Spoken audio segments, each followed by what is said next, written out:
Assalamualaikum warahmatullahi wabarakatuh. Bismillahirrahmanirrahim. Alhamdulillahil qawi sultanuh, al-wadihil burhanuh, al-mabsud fil wujud karamuhu wa ihsanuh. Allahumma salli wa sallim wa barik wa karrim wa azim ala miftah bab rahmatillah adada ma fi ilmillah.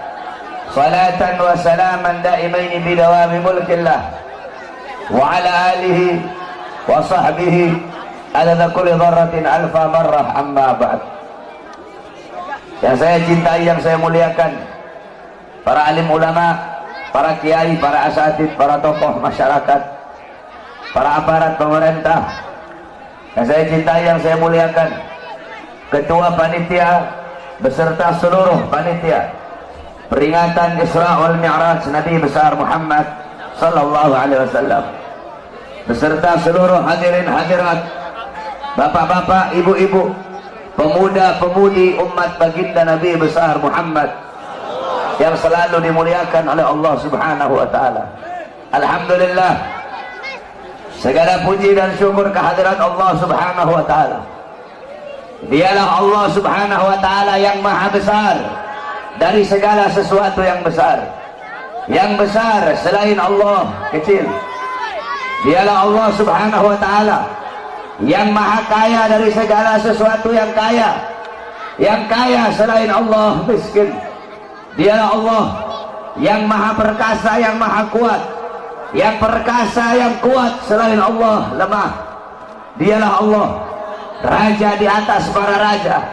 Yang raja selain Allah hamba. Dialah Allah Subhanahu wa ta'ala yang maha berkuasa selama-lamanya. Yang berkuasa selain Allah kadang berkuasa dan kadang tidak berkuasa. Dialah Allah yang maha tahu. Yang tahu selain Allah adalah pencari pengetahuan. Dialah Allah yang maha berilmu.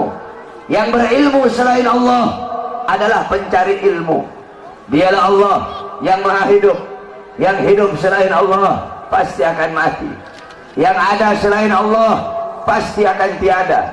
Yang wujud selain Allah pasti akan binasa. Sedangkan hidupnya Allah, adanya Allah, wujudnya Allah selama-lamanya kekal abadi, tidak akan pernah musnah dan tidak akan pernah binasa. Dan dialah Allah yang dimana pada malam hari yang mulia ini, di tempat yang penuh dengan barakah ini, Allah Subhanahu wa ta'ala mengumpulkan kita di majlis ilmu, di majlis zikir yang penuh dengan kemuliaan ini. Semoga duduknya kalian di sini Allah ampuni dosa-dosa kalian, dosa-dosa yang telah lalu, dosa-dosa yang akan datang, dosa-dosa yang tampak, dosa-dosa yang tidak tampak, dosa-dosa yang besar, dosa-dosa yang kecil. Sebab duduknya kalian di sini mendapatkan keberkahan, mendapatkan keutamaan daripada baginda Nabi besar Muhammad sallallahu alaihi wasallam. Saudara-saudara, beruntung kalian menjadi umat yang paling baik, menjadi umat yang paling mulia, menjadi umat yang paling agung, menjadi umat yang paling utama, yaitu umat baginda Nabi besar Muhammad sallallahu alaihi wasallam. Umat yang selalu dibanggakan oleh Nabi, umat yang pertama kali dibangkitkan dari dalam kubur, umat yang kelak di akhirat akan menjadi pemimpin dari seluruh umat-umat yang lain. Umat yang dimana Allah, innal jannah muharramatun alal umam qabla an tadkhuluha ummatuh. Sesungguhnya sorga diharamkan oleh Allah untuk dimasuki oleh umat manapun sebelum sorga dimasuki oleh umat Nabi Muhammad. Beruntung kalian menjadi umat Nabi Muhammad SAW. Para nabi-nabi, rasul-rasul terdahulu, beliau-beliau iri kepada kita sebagai umat Nabi Muhammad. Di dalam kitab Nasaihul Ibad, Al-Imam Ibnu Hajar Al-Asqalani dikatakan bahwasanya Nabi Allah Adam alaihissalam, Nabi Adam berkata, sungguh aku iri kepada umat Muhammad karena Allah memberikan kepada mereka 4 macam kemuliaan yang tidak pernah Allah berikan kepada aku, tetapi Allah berikan kepada mereka sebagai umat Muhammad. Yang pertama kata Nabi Allah Adam alaihissalam, ketika aku berbuat salah, Allah lepaskan aku Allah lepaskan pakaian yang ada di tubuhku. Aku berbuat salah dalam keadaan berpakaian. Karena Allah murka, Allah lepaskan pakaianku. Sedangkan umat Muhammad, mereka berbuat dosa, mereka berbuat salah dalam keadaan telanjang, tapi tetap Allah berikan mereka pakaian. Saya berbuat salah dalam keadaan berpakaian, Allah lepaskan pakaian saya. Umat Muhammad kebalik, mereka berbuat dosa dalam keadaan telanjang, tapi tetap Allah berikan mereka pakaian. Ini tidak pernah Allah berikan kepadaku, tapi Allah berikan kepada umat Muhammad. Yang kedua, kata Nabi Adam alaihissalam, ketika aku berbuat salah, Allah menerima taubatku ketika aku berada di kota Mekah saja. Aku bertobat di tempat-tempat yang lain, Allah tidak terima taubatku. Tapi ketika aku berada di kota Mekah, Allah langsung terima taubatku. Bagi umat Muhammad, mereka bertaubat tidak harus ke Mekah. Dimanapun mereka bertaubat, akan Allah terima taubat mereka. Sedangkan aku, hanya Allah terima taubatku ketika di kota Mekah. Umat Muhammad, dimanapun mereka berada, Allah akan terima taubat mereka. Yang ketiga, kata Nabi Adam alaihissalam, ketika aku berbuat salah, Allah pisahkan aku dengan istriku Hawa selama ratusan tahun. Sedangkan bagi umat Muhammad, pagi, siang, sore, malam, mereka berbuat dosa, mereka berbuat salah, tapi tidak Allah pisahkan mereka dengan anak dan istri mereka. Aku hanya satu kesalahan, Allah pisahkan aku dengan istriku selama ratusan tahun.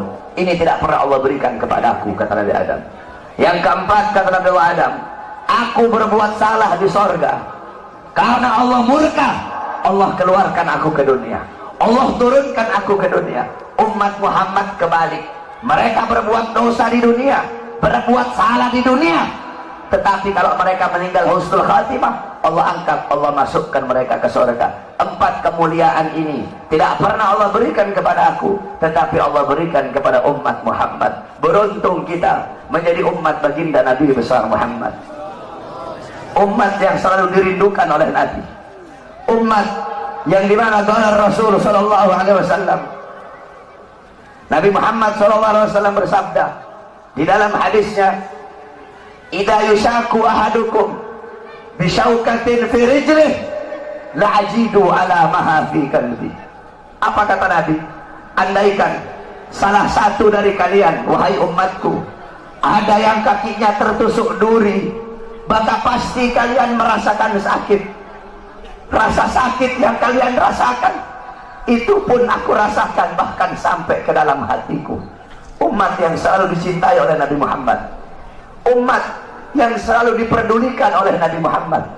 Sayyidatuna Aisyah radhiyallahu anha, beliau pernah melakukan suatu pekerjaan yang disenangi oleh Nabi, sehingga Nabi mengangkat tangan dan berdoa, Allahumma ighfir li Aisyah ma qaddamat wa ma akharat, ma adharat wa ma abtanat.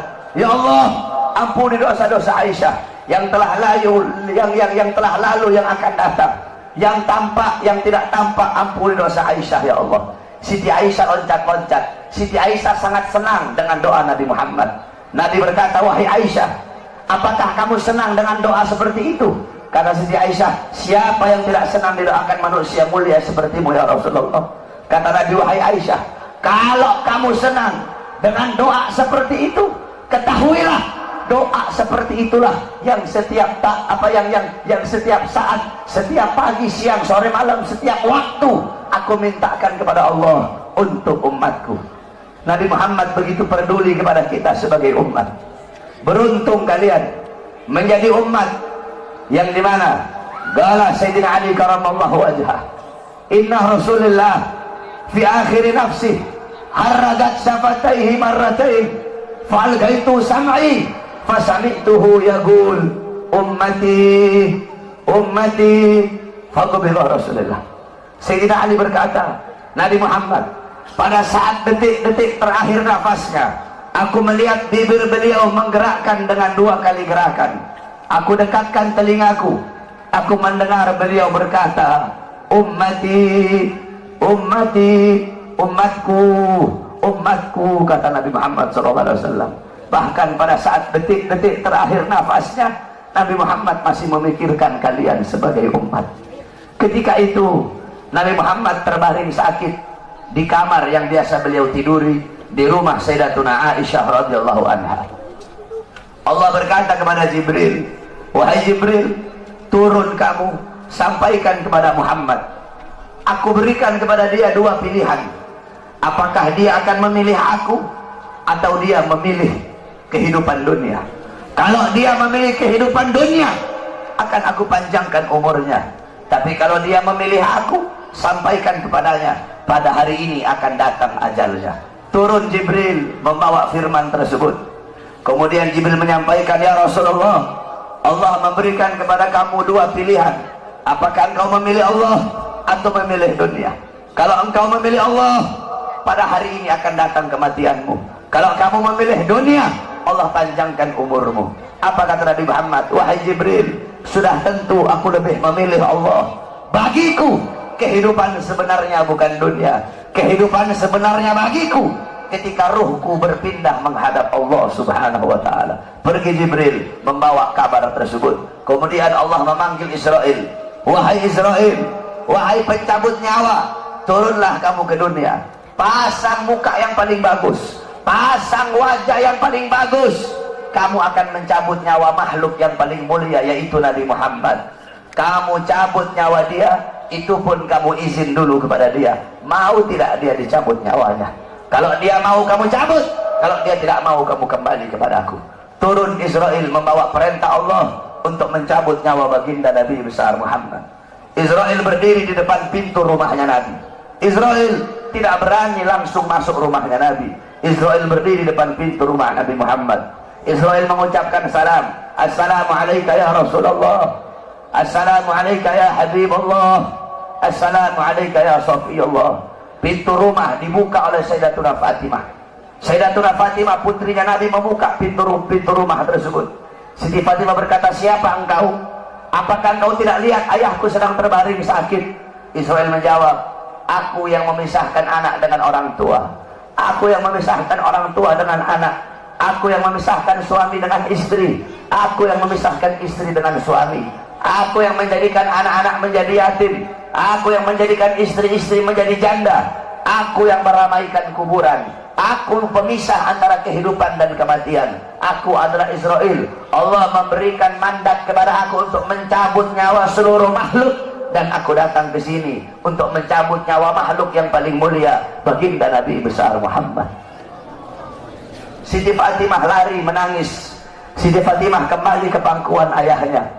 Siti Fatimah berkata, wahai ayahku, engkau akan wafat. Wahai ayahku, kau akan meninggal dunia. Israel sudah ada di depan ingin mencabut nyawamu ya Rasulullah. Rasulullah berkata, jangan kau bersedih wahai Fatimah.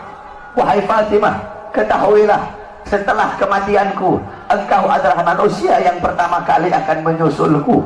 Setelah kematianku nanti kelak, engkau adalah manusia yang pertama kali masuk surga setelah aku. Siti Fatimah mengusap air matanya. Datang Israel berdiri di hadapan Nabi Muhammad.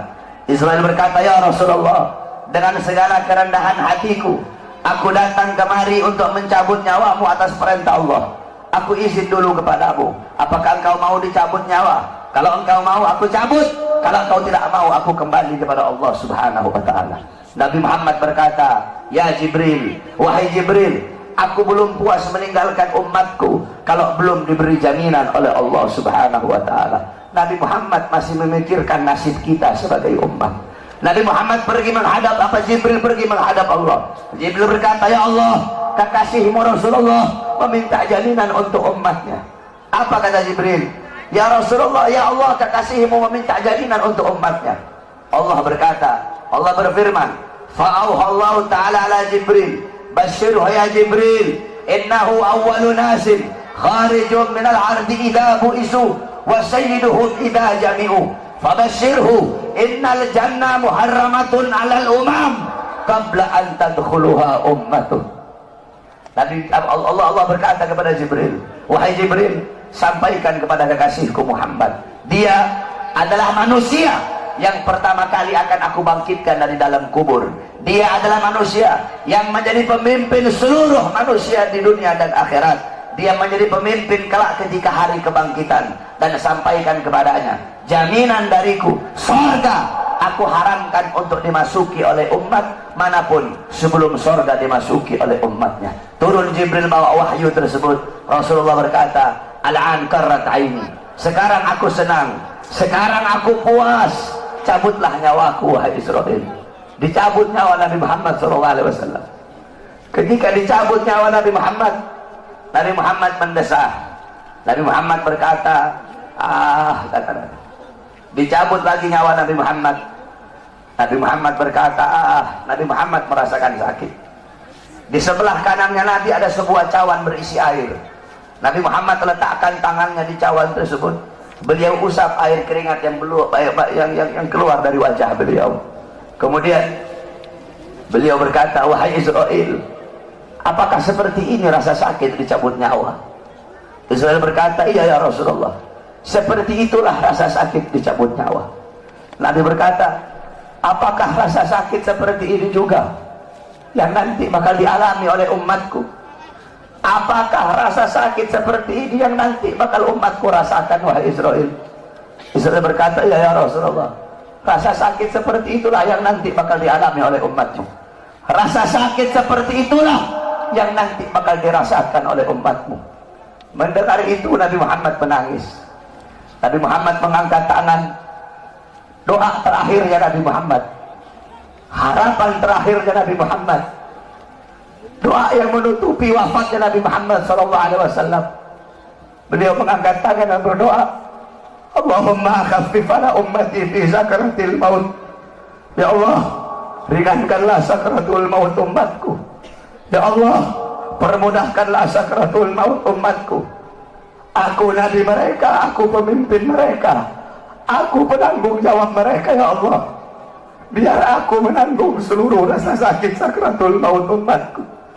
Biar aku menanggung beban penderitaan rasa sakit mereka, ya Allah. Umatku tidak akan kuat, mereka tidak akan sanggup, ya Allah. Biar aku Muhammad menanggung rasa sakit sakratul maut umatku. Apa yang telah kau lakukan untuk Nabi Muhammad? Apa yang telah kau korbankan untuk Nabi Muhammad? Nabi Muhammad berjuang untuk kalian. Nabi Muhammad menanggung rasa sakit sakratul maut kalian. Karena begitu cinta beliau kepada kalian sebagai umat. Saya dan kalian, kita tidak bisa membalas jasa-jasa Nabi Muhammad SAW. Sekalipun kalian merangkak dari rumah kalian menuju kuburnya Nabi Muhammad, kalian tidak akan bisa membalas jasa-jasa Nabi Muhammad SAW. Oleh karena itu, saudara-saudaraku sekalian, setelah Nabi Muhammad wafat, banyak para sahabat-sahabat yang tidak kuat hidup. Ada sahabat yang berdoa, ya Allah, cabut kedua mataku. Untuk apa lagi aku melihat? Nabi sudah wafat, cabut kedua mataku. Aku tidak lagi mau melihat selain memandang wajahnya Nabi Muhammad. Ketika itu juga dia dibutakan oleh Allah Subhanahu wa ta'ala. Ada yang angkat tangan, ya Allah, cabut nyawaku. Aku tidak lagi mau hidup. Untuk apa aku hidup? Nabi Muhammad sudah wafat, cabut nyawaku ya Allah. Ketika itu juga Allah cabut nyawanya. Kemudian ada seorang perempuan, ada seorang wanita, galat li Aisyah, ya Aisyah, ikshif li qabrin Nabi. Wahai Aisyah, bukakan untukku kuburnya Nabi Muhammad. Dibuka kuburnya Nabi oleh Siti Aisyah. Masuk ini perempuan, fabakat hatta matat. Wanita ini menangis depan kuburnya Nabi sampai dia mati saat itu juga. Ketika itu banyak para sahabat yang tidak ada lagi gairah hidup. Sayyidina Abu Bakar As-Siddiq radhiyallahu anhu. Kamu tahu Sayyidina Abu Bakar? Sayyidina Abu Bakar seorang sahabat yang sangat dekat dengan Nabi Muhammad. Para ulama mengatakan Sayyidina Abu Bakar As-Siddiq, beliau wafat dengan dua sebab. Sayyidina Abu Bakar meninggal gara-gara dua sebab. Pertama sebab dohir, kedua sebab batin. Sebab dohirnya apa?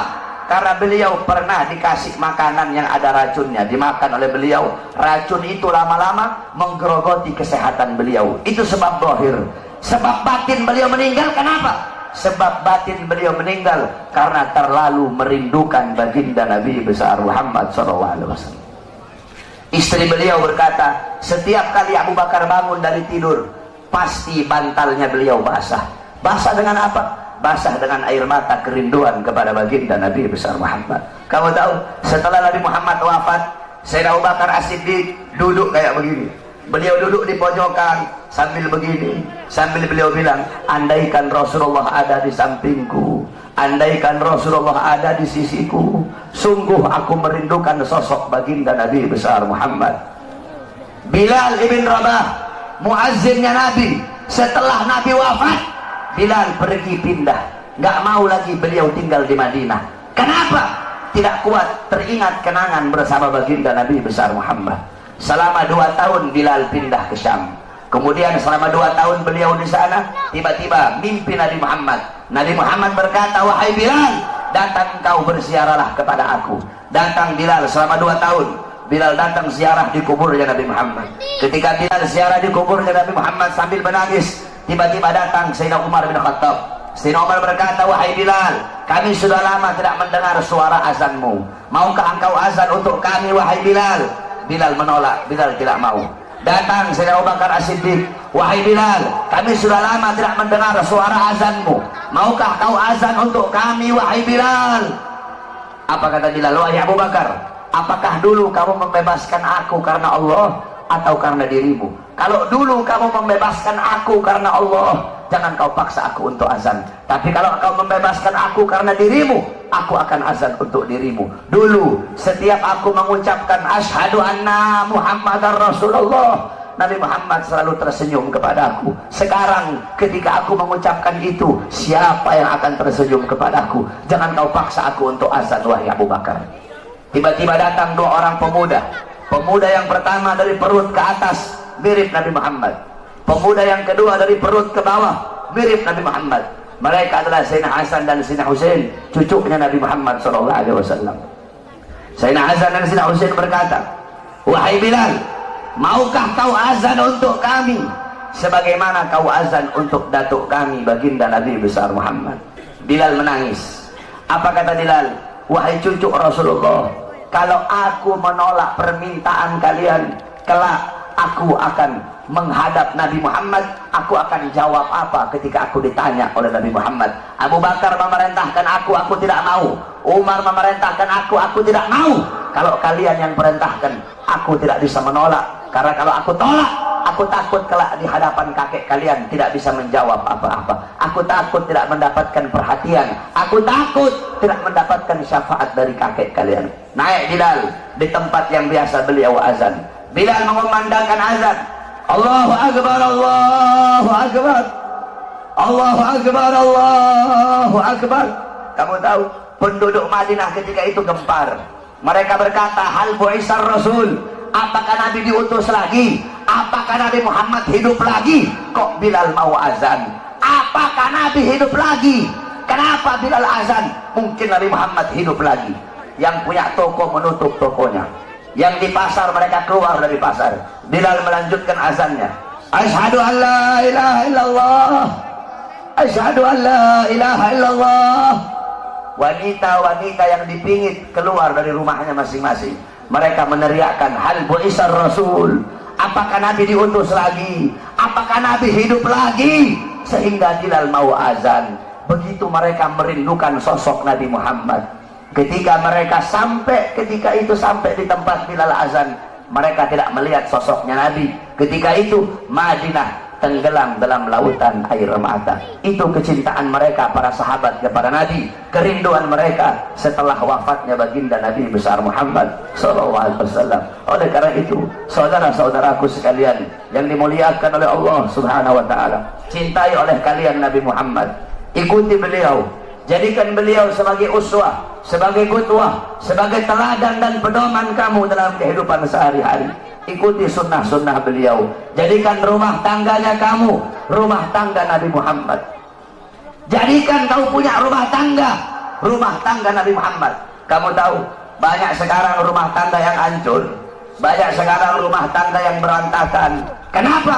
Karena rumah tangga itu tidak mengikuti rumah tangga baginda Nabi besar Muhammad. Rasulullah SAW bersabda, baiti jannati. Nabi Muhammad berkata, rumahku adalah sorgaku. Rumahku adalah sorgaku.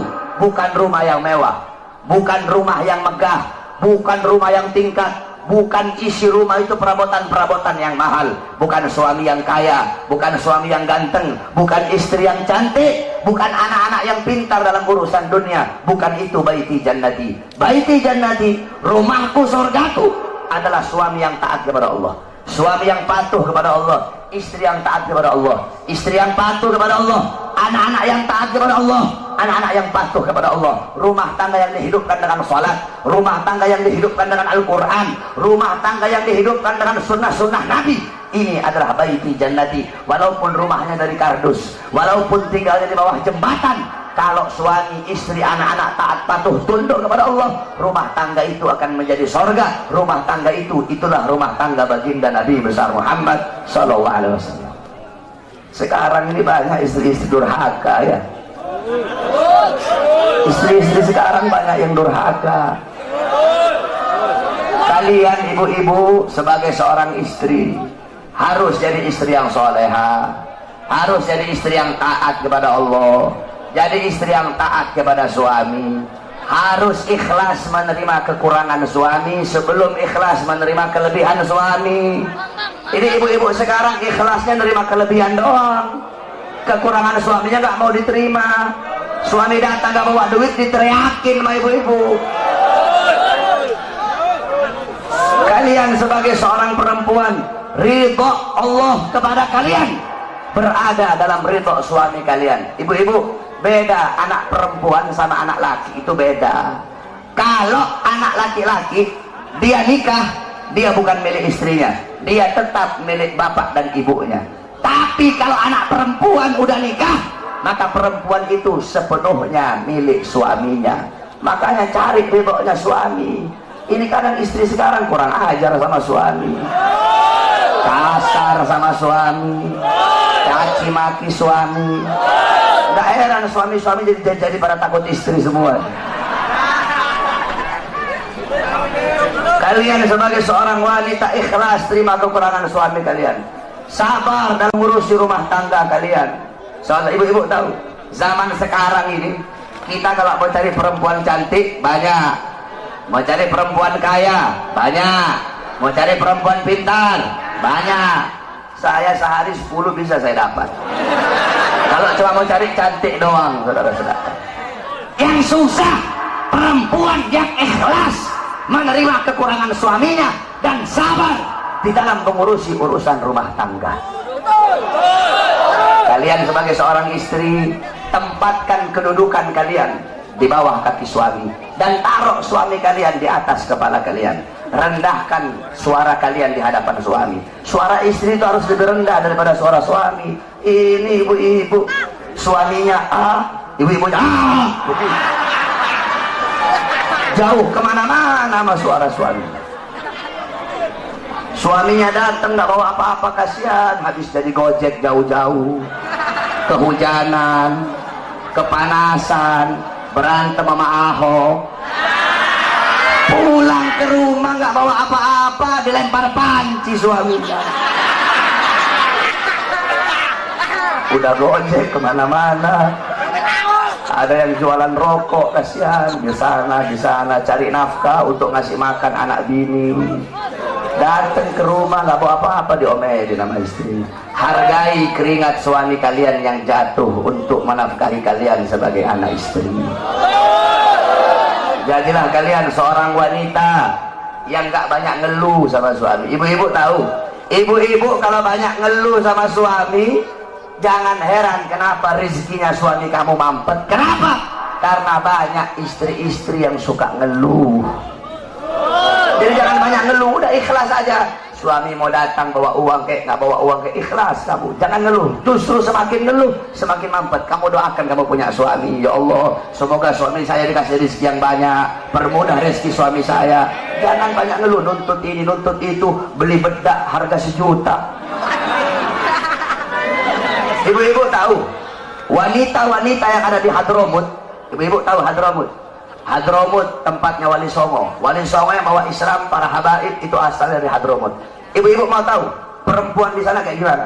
Wanita-wanita yang ada di sana, istri-istri yang ada di sana, Itu kalau beras habis, garam habis, susu habis, bawang habis, itu mereka nggak ngomong sama suaminya. Beras habis, mereka nggak ngomong begitu. Susu habis, nggak kayak ibu-ibu. Ibu-ibu, woi bang, beras habis bang, mana aja bang. Terus perempuan di sana kalau beras habis gimana? Kalau beras habis nih ibu-ibu tiru mereka nih. Kalau beras habis, itu karungnya mereka taruh di tempat yang mencolok. Kalau susu habis, kalengnya mereka taruh di tempat yang mencolok. Jadi nanti biar suaminya tahu sendiri, oh udah habis beras. Kalau ibu-ibu dapat suami yang ngerti.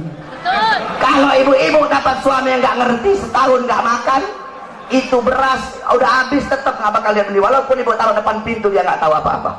Jadi kalau dapat suami yang nggak ngerti, beras habis, ambil karungnya taruh di kepalanya, beras habis. Kalau suaminya ngerti, taruh tuh karung beras di depan. Jadi suaminya bangun tidur, ucek-ucek mata, oh udah habis beras. Dia mandi, dia beli beras. Kalau ngerti. Kalau nggak ngerti juga, ambil tuh karung, lagi tidur suaminya, masukin dalam karung beras.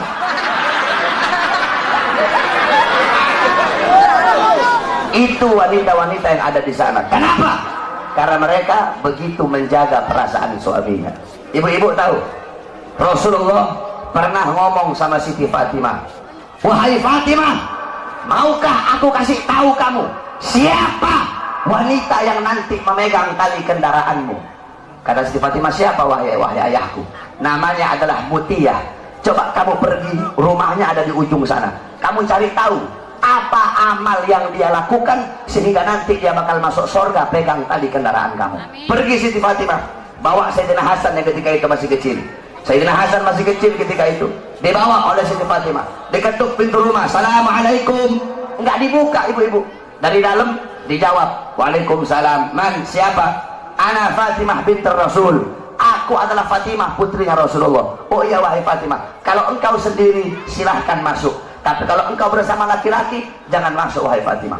Aku bersama laki-laki. Siapa? Anakku masih kecil. Oh maaf, kamu tidak boleh masuk. Tapi dia masih kecil. Walaupun masih kecil, aku izin dulu kepada suamiku, besok nanti kamu balik lagi, saya izin dulu kepada suamiku. Lihat bagaimana Siti Mutia. Ibu-ibu sekarang, Pak RT, Pak RW datang ke rumah, Waalaikumsalam, suaminya ada nggak ada? Oh mari masuk Pak RT, mari masuk Pak RW. Mau kopi apa mau teh Pak RW? Gak boleh. Mau yang datang presiden, kalau belum izin kepada suami, gak boleh, haram. Boleh. Akhirnya apa? Besoknya datang. Nih ibu-ibu sabar ya, istri dulu nanti baru suami. Sabar dulu. Nanti gantian. Kalau mereka yang saya ini, kamu teriak-teriak kayak mereka nanti ya. Akhirnya apa ibu-ibu? Akhirnya besok datang lagi Siti Fatimah, bawa Sayyidina Husain. Ketika diketuk, assalamualaikum, waalaikumsalam. Man, Fatimah binti Rasul. Oh wahai Fatimah, kamu bersama siapa? Bersama Husain dan Hasan. Oh maaf, kalau Hasan udah dikasih izin, kalau Husain belum dikasih izin. Balik lagi besok, aku izin dulu kepada suamiku. Dia izin kepada suaminya, baru besoknya boleh masuk Siti Fatimah. Siti Fatimah lihat ini perempuan biasa-biasa aja. Ahli ibadah? Bukan. Ahli sholat? Bukan. Ahli Quran? Bukan. Terus amal apa yang dia lakukan sehingga masuk surga? Nanti megang tali kendaraan Siti Fatimah. Padahal ini perempuan biasa-biasa saja. Tiba-tiba Siti Fatimah melihat ada 3 buah benda. Itu 3 buah benda sangat dikeramatkan. Jadi sangat diagungkan sama Siti Mutia. 3 benda itu adalah cambuk, lap, sama gunting. Cambuk, lap, sama gunting. Siti Fatimah tanya, wahai Mutia, 3 buah benda ini untuk apa? Kok kayaknya kamu istimewakan ini 3 benda ini? Kata Siti Mutia, oh itu lap, ketika suamiku pulang cari nafkah, aku lapin seluruh keringatnya yang jatuh, aku lap. Karena keringat itulah yang jatuh untuk mencari nafkah, untuk menghidupi aku dan anak-anakku. Kira-kira ada istri di sini begitu? Tidak ada. Awas kamu sampai rumah dihantam sama istri kamu nanti. Ibu-ibu bisa begitu? Bisa nggak? Suaminya pulang habis dari gojek, terus digituin, bisa? Dilapin keringatnya. Tapi jangan pakai lap, pakai keset.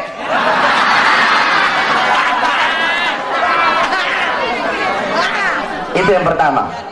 Kemudian kata Siti Fatimah, terus ini cambuk untuk apa? Siti Mutia jawab, cambuk ini ketika suamiku aku sediakan makan, suamiku makan, ketika habis makan aku kasih cambuk. Wahai suamiku, kalau makanan ini tidak enak, aku rela, aku ridho engkau cambuk agar jadi pelajaran bagiku, biar besok bisa masak lebih enak lagi. Kamu lihat itu, ada ibu-ibu sini begitu.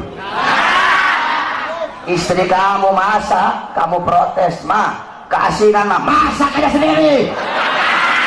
Begitu ya, protes dulu. Masak istri sana, udah uang belanja kurang, banyak protes. Istri sekarang begitu tuh.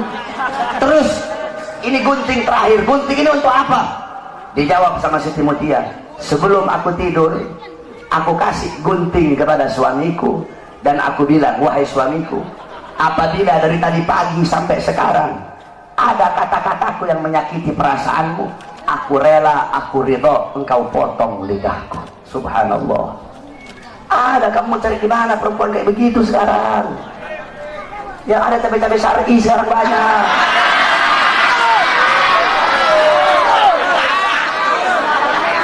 Istri kalian kira-kira kayak gitu nggak? Itu ibu-ibu Siti Mutia. Nah, kalian sebagai seorang wanita, jadikan beliau-beliau sebagai teladan kamu, para wanita sorga. Siti Mutia, Sayyidatuna Fatimah, Sayyidatuna Khadijah, Sayyidatuna Aisyah radhiyallahu anha, Sayyidatuna Khadijah radhiyallahu anha, kemudian Ummu Salamah radhiyallahu anha, Ummu Sulaim radhiyallahu anha, Ummu Aiman radhiyallahu anha, Siti Khansa radhiyallahu anha. Pakai mana wanita-wanita terdahulu, jadikan mereka sebagai teladan kamu dalam urusan rumah tangga. Kalian sebagai seorang perempuan, ini perempuan sekarang saya perhatikan, kalau mau keluar pengajian nih, dandan cantik-cantik ibu-ibu, pakai bedaknya 2 cm segini, yang putih muka doang, lehernya hitam.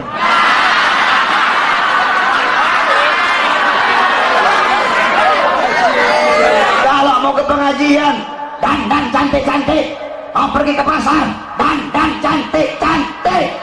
Kalian sebagai seorang istri mempertontonkan kecantikan kalian untuk orang lain.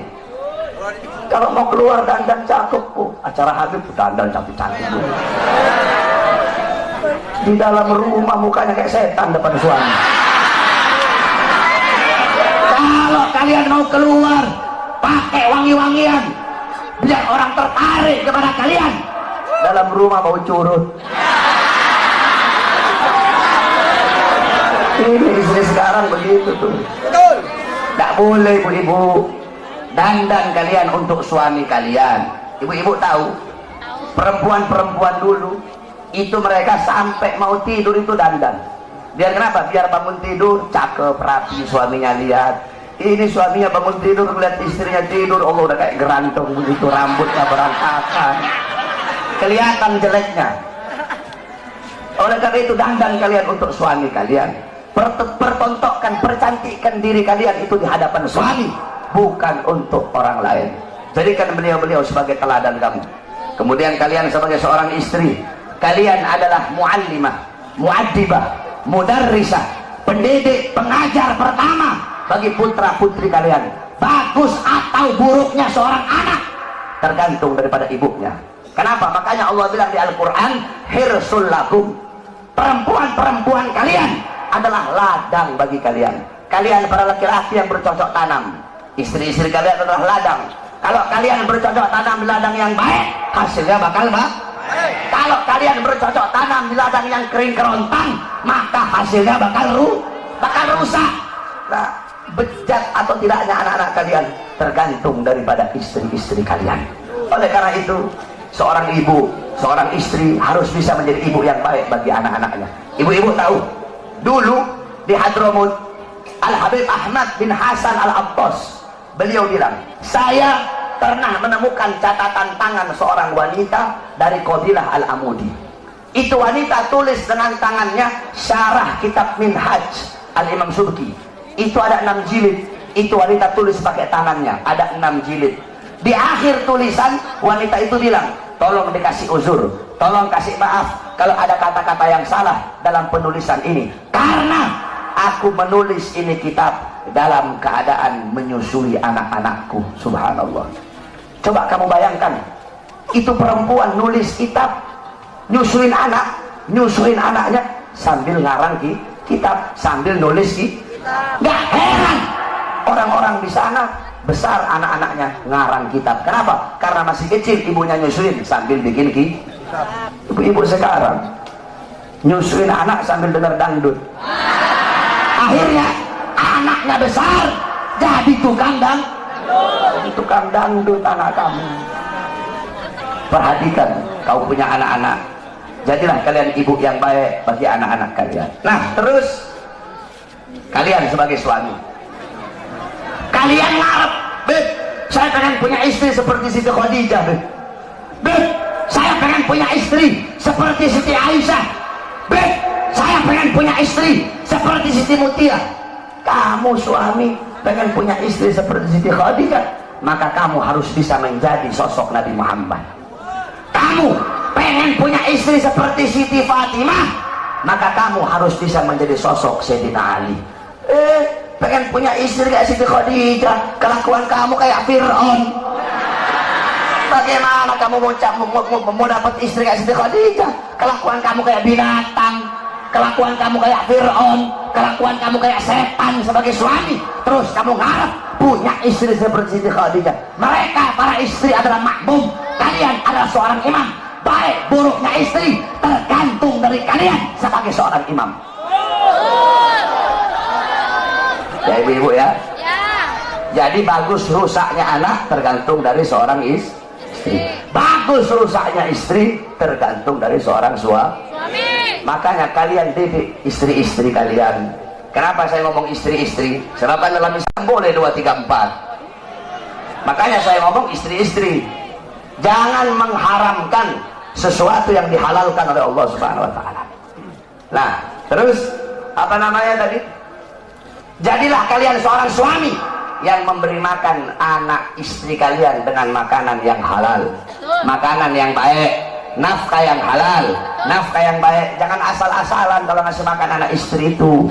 Jangan kasih makan anak istri kalian dari barang haram, dari nafkah yang haram, dari hasil nipu orang, dari hasil judi, dari hasil mencuri, dari hasil riba. Akhirnya tidak ada berkah bagi anak dan istri kalian. Jangan heran kenapa istri kalian melotot di hadapan kalian, kenapa istri kalian membantah perintah kalian, kenapa istri kalian caci maki kalian, kenapa anak-anak kalian jauh dari Allah, anak-anak kalian jauh dari agama. Karena kalian sebagai seorang suami memasukkan nafkah yang haram di dalam tubuh anak dan istri kalian. Kamu tahu doa Rasul, inna fil jasadi mudghatan idza saluhat saluhal jasadu kulluh wa idza fasadat fasadal jasadu kulluh ala wahyal qalb. Di dalam diri manusia ada segumpal daging. Kalau daging itu baik, baik seluruh anggota tubuh. Kalau daging itu rusak, maka rusak seluruh anggota tubuh. Ingat, daging itu adalah hati. Kalau hati itu tumbuh dari makanan, kalau kamu kasih makan anak istri kamu dari makanan yang baik, maka anak istri kamu akan jadi anak istri yang baik.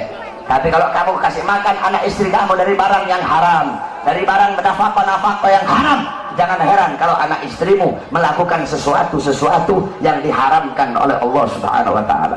Dulu ada seorang wali besar, ulama besar, yaitu Al-Imam Haramain. Beliau dulu pernah ditanya, saudara-saudara. Beliau ditanya tentang satu permasalahan. Beliau nggak bisa jawab. Ketika beliau nggak bisa jawab, beliau bilang, mungkin saya tidak bisa jawab pertanyaan kamu gara-gara masih ada air susu yang tertinggal di tenggorokan saya. Maksudnya apa ada air susu yang tertinggal? Dulu saya waktu masih kecil, bapak saya sangat hati-hati memberi makan ibu saya ketika ibu saya sedang menyusui saya. Tiba-tiba ada seorang budak perempuan ambil saya. Itu budak susui saya tanpa sepengetahuan orang tua saya. Ketika ibu saya tahu, langsung saya diambil, dikasih kepada bapak saya. Bapak saya masukkan jari telunjuknya ke tenggorokan saya, mengeluarkan air susu budak tersebut. Karena itu adalah air susu yang subhat. Mungkin aku tidak bisa jawab pertanyaan kamu karena masih ada air susu yang tertinggal. Coba kamu lihat orang-orang dulu sampai segitunya berhati-hatinya mereka dalam memakan makanan yang subhat. Kamu tahu Al-Imam Hanafi. Imam Hanafi 7 tahun nggak pernah makan kambing. Kenapa 7 tahun nggak makan kambing? Semenjak ada kambing milik Baitul Mal di Kufah yang hilang. Jadi Baitul Mal itu ada kambing. Ada orang nyumbang kambing di Baitul Mal. Itu kambing hilang. Ketika itu kambing hilang, Imam Hanafi nggak mau makan kambing. Kenapa? Takut kalau beliau makan kambing, ternyata kambing yang dimakan adalah kambing milik Baitul Mal di Kufah yang hilang tersebut. Beliau nanya sama tukang kambing, biasanya kambing itu usianya berapa tahun? 7 tahun ya Imam. Maka 7 tahun beliau tidak makan kambing sampai betul-betul yakin kalau kambing itu sudah mati, baru beliau mau berani makan kambing. Karena begitu hati-hatinya di dalam perkara yang syubhat. Al-Imam Nawawi, beliau nggak mau makan apel. Kenapa nggak mau makan apel? Karena apel di daerah beliau ditanam di lahan-lahan, di tanah-tanah milik pejabat. Kemudian Al-Imam Syairozi yang ngarang kitab Muhaddab, beliau tidak mau makan sayuran yang berasal dari Damaskus. Kenapa? Karena sayuran yang berasal dari Damaskus itu ditanam di tanah-tanah milik pejabat, makanan syubhat. Mereka menjaga. Kenapa?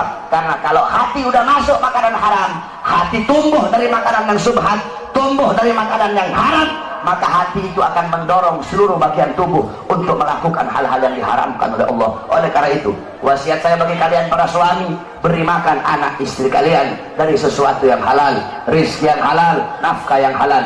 Itulah baiti jannati, itulah rumahku sorgaku. Jadi ingat, rumahku sorgaku bukan rumah yang mewah, bukan rumah yang megah, bukan suami yang cantik, bukan suami yang kaya, bukan istri yang cantik, bukan anak-anak yang pintar dalam urusan dunia. Baiti jannati, rumahku sorgaku, suami yang taat patuh tunduk kepada Allah Subhanahu wa taala. Kan enak kamu kalau dapat istrinya subuh udah bangun duluan, nanti dibangunin, ayo salat bareng, jadi imamnya saya, ya enak adem, kamu pulang capek-capek, istri kamu sambut dengan senyuman.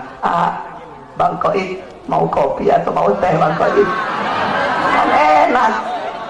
Bang Entis mau kopi atau mau teh Bang Entis?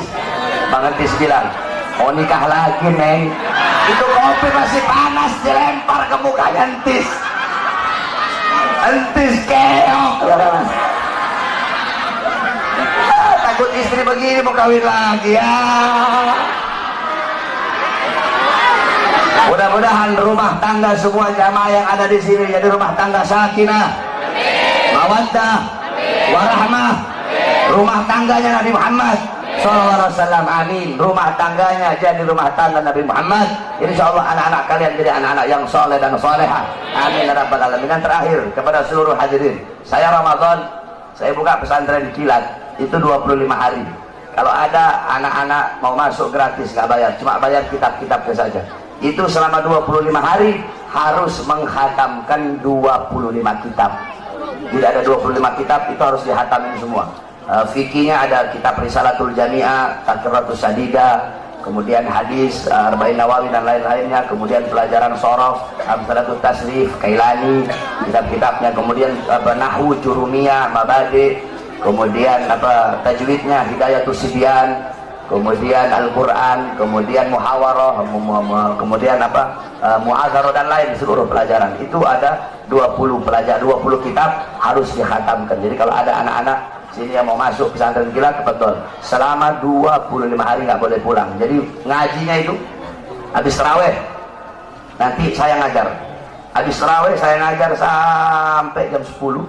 Jam 10 gantian Habib Muhammad ngajar sampai jam 12. Jam 12 saya ngajar sampai pagi.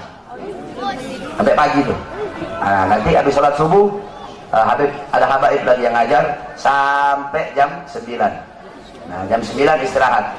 Bangun duhur. Habis sholat duhur saya ngajar sampai asar. Habis asar saya ngajar lagi sampai tarawih. Begitu terus setiap hari biar hatam 20 kitab itu. Jadi kalau ada yang masuk silahkan, gratis, nggak bayar, saya tanggung semua makannya yang ada di sana. Insyaallah saudara-saudara semuanya yang hadir di sini, Allah Subhanahu wa taala jadikan hamba-hamba yang baik, hamba-hamba yang taat, hamba-hamba yang patuh, hamba-hamba yang tunduk kepada Allah Subhanahu wa taala. Tadi semuanya yang turun aksi 55, insyaallah Allah jadi saksi atas perjuangan kalian semua. InsyaAllah Allah SWT berikan kemenangan kepada kita umat Islam. Saudara-saudara sekalian, ingat, kemenangan pasti akan menang. Kemenangan, kebenaran pasti akan menang. Kebenaran itu gak akan pernah kalah. Kita memperjuangkan kebenaran, kita pasti menang, saudara-saudara. Kita berdoa semoga Allah berikan kekuatan kepada majelis hakim untuk bisa menvonis Ahok dengan seberat-beratnya. Sehingga apa? Sehingga kalau Ahok nanti nggak ditahan, besok bakal lahir Ahok-Ahok yang lain. Kalau Ahok nggak ditahan, besok bakal lahir penista-penista agama yang lain. Jadi hakim harus tegas. Hakim itu harus bisa ngasih keputusan yang adil, keputusan yang bisa memuaskan seluruh masyarakat dan umat Islam yang ada di Indonesia. Saya malas mau bahas Ahok, belum tidur saya dari tadi pagi, nggak mau keras-keras saya. Nanti deh di acara yang satunya deh. Apalagi Ahok udah keok, udah kalah Ahok. Tinggal nunggu masuk bui aja lu Ahok.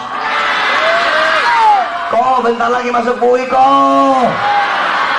Kebenaran pasti akan menang, saudara-saudara. Kebenaran tidak bisa dikalahkan dengan kebatilan. Kebenaran milik Allah, dan Allah pasti akan memenangkan yang berjalan di jalan kebenaran. Makanya kita dukung terus hakim. Udah cukup jaksanya yang goblok, hakim dan ikut-ikutan goblok.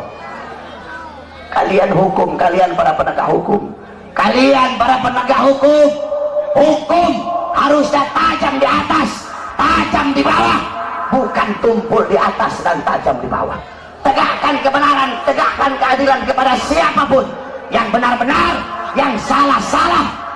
Ini para penegak hukum, Pak Polisi, hakim, jaksa, congornya kan suka ngomong, ini negara hukum ini. FPI jangan anarkis, FPI. Ini negara hukum. Jangan main hakim sendiri ya. Negara hukum ini. Congor kalian ngomong negara hukum, tapi justru kalian yang mengkhianati dan menodai hukum itu sendiri. Cukup sudah, kami demo berkali-kali. Insya Allah demo tadi kita itu, insya Allah Allah lihat dan Allah berikan kekuatan kepada hakim. Kita masih percayakan, tadi demo damai, kita masih percayakan kepada hakim. Untung tadi saya nggak orasi. Kalau saya orasi tadi bahaya kalau saya pegang mic. Makanya jangan sampai deh saya orasi. Kalau saya udah orasi, udah nggak ada kata lain. Nggak boleh. Kita harus tunggu komando dari Al-Imam Al-Habib Rizik bin Syihab. Makanya saya nggak mau orasi, nggak mau pegang mic, takut saya. Kalau udah pegang mic, ngeliat polisi, begitu.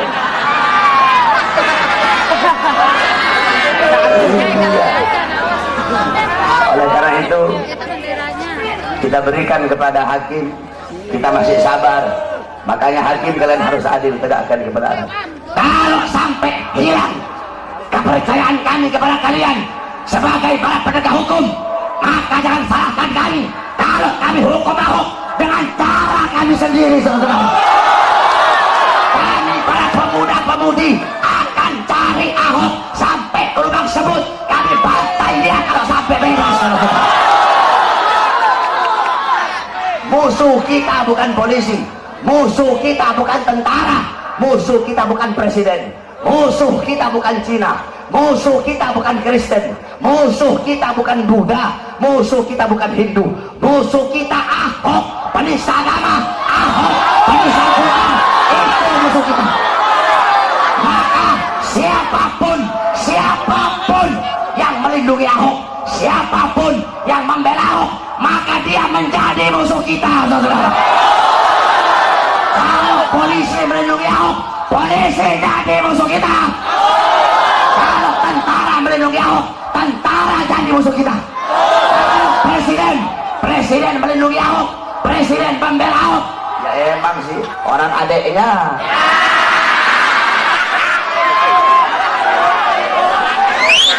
Adeknya nyusunya kan bareng-bareng sama Banteng.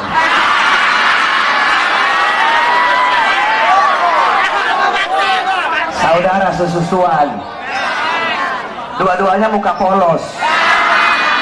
Muka polos otak iblis. Banyak di sini muka polos otaknya iblis nih. Mukanya polos, otaknya otak bangsat. Kalau presiden melindungi aku, mantel aku, presiden jadi musuh rakyat, presiden jadi musuh kita umat Islam,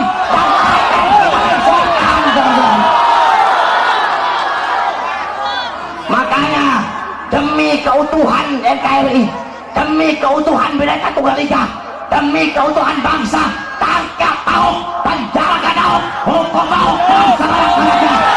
Allahu Akbar.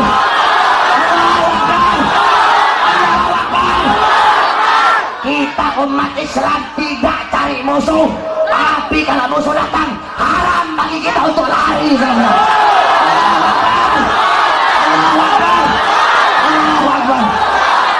Allahumma balighna fi Sya'ban wa balighna Ramadan.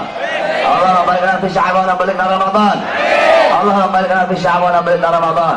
Wa sallallahu alaihi wasallam Muhammad wa ala alihi washabbihi wa barik wa sallam. Alhamdulillah rabbil alamin. Wal 'afwu minkum. Wassalamu alaikum warahmatullahi wabarakatuh. Saudara-saudara, stop. Jangan ada yang balik dulu. Mari sama-sama kita bersalawat kepada Nabi Muhammad.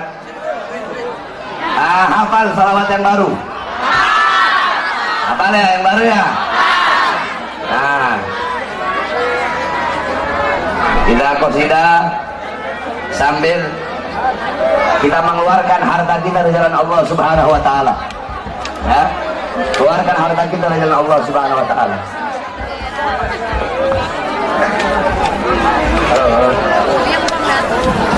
Prajurit pembela Rasulullah, bangkitlah untuk agama, bangkitlah untuk negara, satukan hati, satukan jiwa.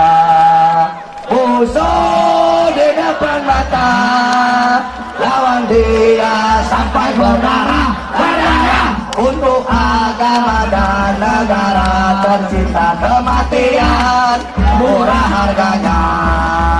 Maju ayo terus maju, habisi pengkhianat bangsa. Kami berjanji demi Allah, rela binasa demi agama. Wahai prajurit pembela Rasulullah, berjuanglah tanpa lelah. Walau harus merangkak dengan mata, takkan mundur walau satu langkah, takkan mundur walau satu langkah. Wahai para pemudi-pemuda, kibarkan Fahil Mustafa, serahkan jiwa untuk agama, mencari syahid di jalan Allah. Maju pantang menyerah, walau bergelimangan darah, berdarah, jadi saksi Allah. Mati syahid adalah hari raya. Maju ayo terus maju, habisi pengkhianat bangsa. Kami berjanji demi Allah, rela binasa demi agama. Wahai prajurit pembela Rasulullah, berjuanglah tanpa lelah. Walau harus merangkak dengan mata, takkan mundur walau satu langkah, takkan mundur walau satu langkah. Wahai para pejuang agama, bangkitlah. Wahai para singa-singa Allah, bangunlah. Musuh sudah di depan mata, lawanlah. Kejayaan menanti kita, kejayaan menanti kita, kejayaan menanti kita. Rebutlah. Maju ayo terus maju, habisi pengkhianat bangsa. Kami berjanji demi Allah,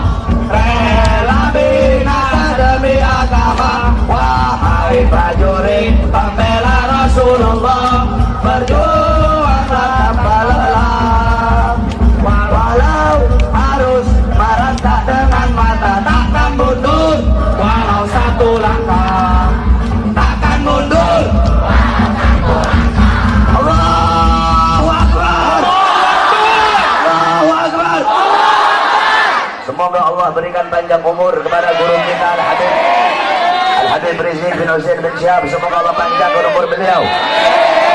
Semoga beliau pulang dari umrah ke Indonesia dalam keadaan selamat.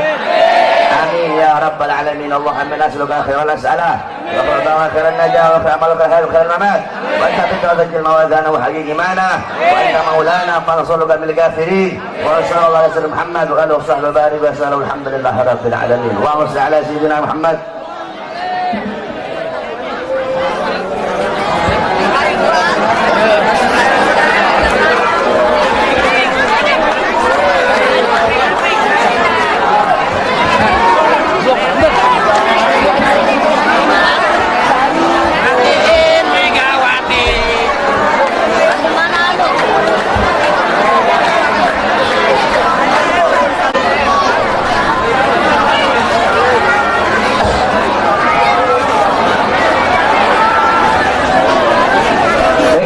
Acara telah sama-sama kita laksanakan. Tadi juga telah ditutup dengan doa. Untuk itu, dengan berakhirnya acara dengan agenda ini, maka acara ini telah selesai dengan baik. Kami selaku panitia memohon maaf sebesar-besarnya jika ada kekurangan. Wallahul muwaffiq ila aqwamit thoriq. Hasbunallahu wa ni'mal wakil, ni'mal maula wa ni'mal nasir. Nasrullah wa fathun thoriq. Assalamualaikum warahmatullahi taala wabarakatuh.